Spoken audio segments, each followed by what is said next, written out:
Hi, this is John Harcher, and welcome to episode 40 of Valleys of Numenor. We're up to episode 8 in Foundation's second season. Things aren't looking good for the Seldonists. Salvor is in the water unconscious, Overmallow's gambit failed, and the clerics are about to be executed. Things can only look up from here, right?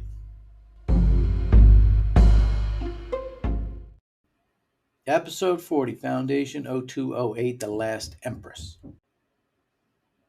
As I mentioned back at the beginning of the season, former Star Trek Voyager actress Roxanne Dawson directed several episodes last year, and she's back for this episode. As the show opens, Rue is taking a walk around Demerzel's room, and we see some trinkets from earlier episodes, kind of like that scene in On Her Majesty's Secret Service where Lazenby Bond is cleaning out the desk of all of Connery Bond's stuff. It's awful quiet until Dusk enters, and she turns off her Shadowmaster's silencer. So she was sneaking around, being quiet. She snuck in through some hidden passageways, which she shouldn't have remembered since her mind was wiped. But Cloud Dominion has figured out a way to restore all the memories. She wants to find out what the robot's real purpose is. Dusk wants her to stop, saying Demerzel's always been there and she always will. When Rue presses him, he replies, she's always been there and always will. When she tells him he just said that, he says she's always been there and always will. I'm beginning to sense a pattern here. All work and no play makes Dusk a dull boy. The old man tries to snap himself out of it by noticing Demerzel's tool chest where she fixes herself has 8 very familiar looking planets on them. No room for the cockeyed 9th one, I guess. Sorry, I'm old school. Those very same planets are on the mural somewhere, but Dusk knows exactly where, right over a painting of a robot depicting robots' time with humans. One of the emperors was killed by a robot, which the first law of robotics should not allow. This led to the robotic wars and them all being wiped out, except one. When Dusk tries to tell about Demerzel's origin, you guessed it, she's always been there and always will. Rue lets him know that he can get his memories back. Just then he notices a part of the wall that should be moving isn't. But at that moment he is called to the execution of Polly and Constant. Back on Ignis, Gaal confronts Bond on the beach over the missing Salvor. Thankfully, that means she's still alive. Gaal also knows Harry's dead but kept it quiet. It's great Dornick can feel suffering from far distances, but the fact she still cares about the old man means he had to go. She demands to see Salvor, but Bond snaps her out of it, and she finds herself in a hole in the ground with psychic dishes on over top so she can't use her powers. On the beach, Bond doubles over from coughing while the kid Josiah from the past couple of episodes sees her and runs off. On Terminus, everyone is gathering around screens to watch the execution of their friends, and in Cermak's case, his daughter. We shift to Trantor, and the prisoners are led out in front of the crowd and the Imperial retinue. Day emerges with the executioner's ring in one hand and later his soon-to-be wife's in the other.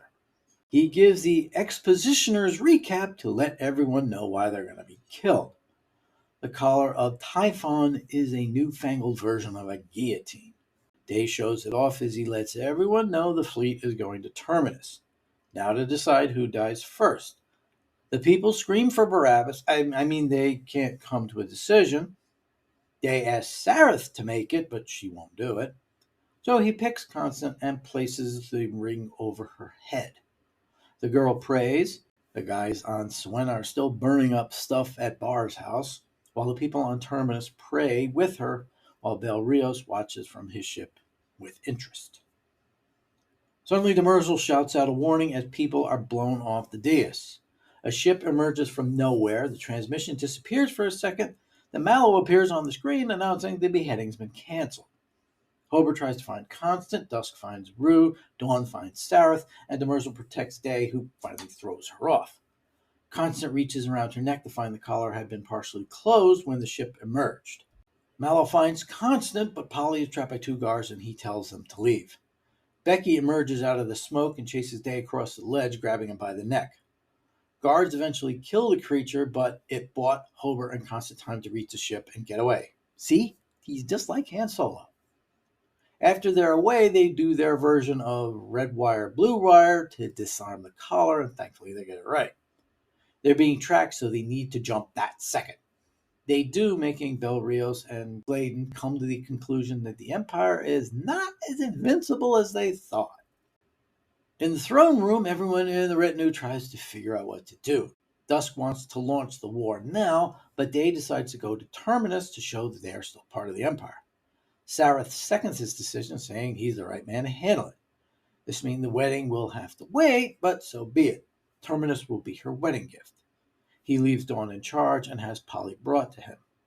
In the Queen's quarters, Rue warns Sareth to be careful in getting between the Cleons, but she's made her decision. Whether Day is alive or dead, once the wedding happens, she'll be called Empress either way. On Ignis, Josiah delivers a package to Salvor. Yes, she's indeed still alive. He tells Hardin Gaal is going to be sent to the table, whatever that is. He also tells her about the panels covering up the hole. She opens the package, and it's the Prime Radiant all folded up. She figures out how to put it together and get it to work.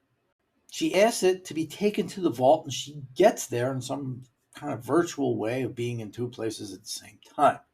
She finds Harry, who's the one from Terminus and the one who doesn't know that she's met Gaal. He then realizes he's not the only him out there, and he's keeping secrets from himself. When she mentions Dornick's in danger, he tells her to stop. He needs to calculate things from there. The Whisper ship emerges from hyperspace right by the Imperial fleet, so they have to hide.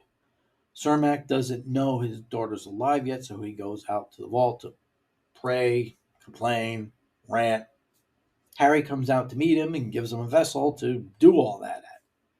He tells the director he can't account for individuals, but he sees their story in the whole of psychohistory, and if anyone can survive, it's Constant.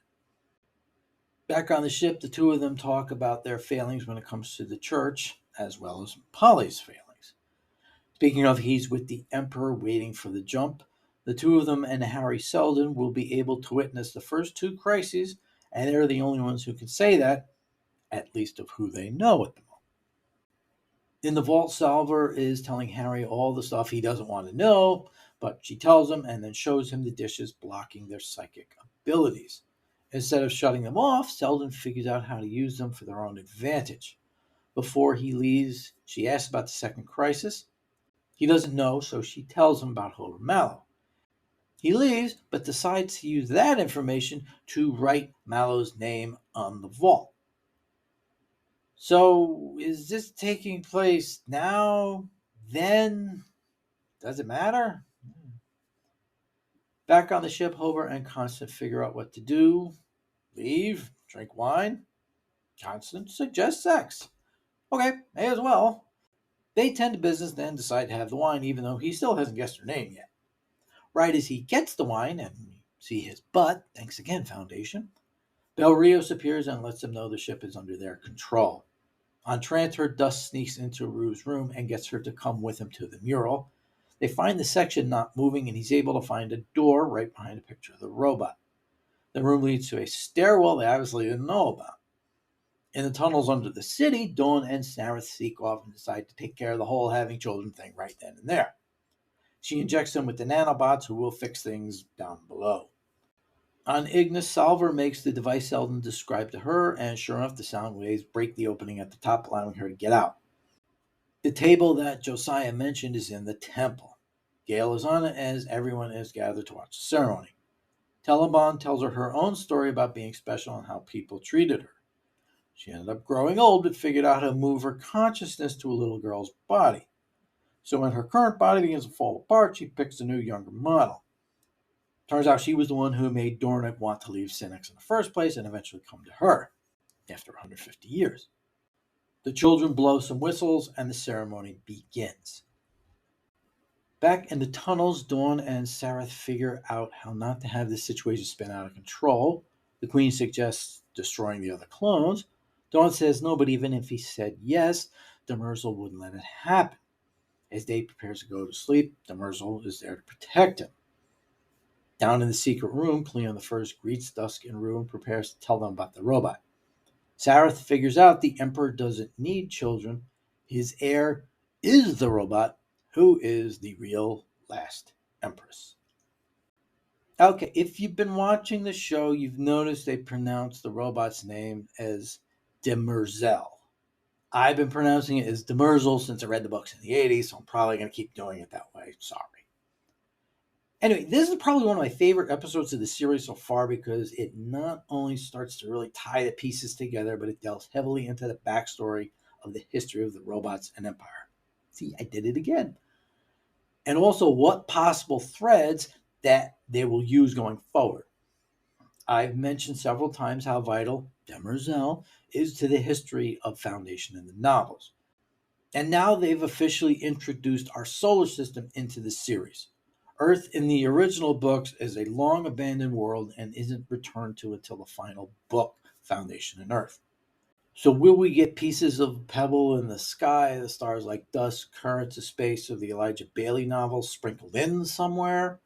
Will the name Susan Calvin pop up? There's a lot of material they could play with. Guess it's just a matter of what they got the rights to. But this episode gave enough hints to keep the audience tuned in to see where they end up.